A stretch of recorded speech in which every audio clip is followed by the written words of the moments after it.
जनसंवाद खबर में आपका स्वागत। घोसी विधानसभा क्षेत्र के सभी प्रखंड मुख्यालयों पर मुखिया संघ का धरना जारी, सरकार विरोधी लगाए गए नारे। दरअसल घोसी विधानसभा क्षेत्र के घोसी, मोदनगंज, काको एवं हुलासगंज प्रखंड मुख्यालय पर मुखिया संघ के अध्यक्षों की अध्यक्षता में 1 दिवसीय धरना जारी है, जिसमें सभी पंचायतों के मुखिया प्रतिनिधि मौजूद हैं।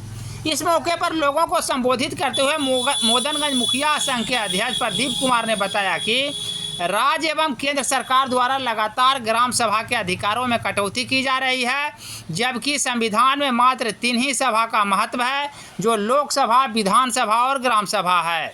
उन्होंने बताया कि लोकसभा एवं विधानसभा अपने अधिकारों पर कायम है, लेकिन ग्राम सभा के अधिकारों में लगातार सरकार द्वारा कटौती की जा रही है, जिसका खमियाजा मुखिया प्रतिनिधियों को भुगतना पड़ रहा है।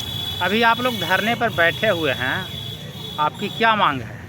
हम लोगों को गरीब जनता, हम लोग जनप्रतिनिधि हैं, पंचायत में प्रतिनिधि बहुत हैं, लेकिन जितना लोग आशा गरीब जनता मुखिया से रखते हैं, उतना किसी से आशा नहीं रखते हैं। हम लोग को बिहार सरकार और केंद्र सरकार ऐसा हम लोग को बना दिया है, जिस तरह से लोकसभा है, विधानसभा है, उसी तरह ग्राम सभा भी है। हम लोग को पंचायत में घूमने लायक के केंद्र सरकार और बिहार सरकार नहीं छोड़ी है। नहीं गरीबों को आवास दिलाने में हम लोग सक्षम हैं, नहीं राशन कार्ड बनवाने में सक्षम हैं। इसी को लेकर हम लोग को जनप्रतिनिधियों को सुरक्षा की व्यवस्था नहीं है, जो हम लोग को मानदेय है सभी पंचायत प्रतिनिधियों को बहुत कम है।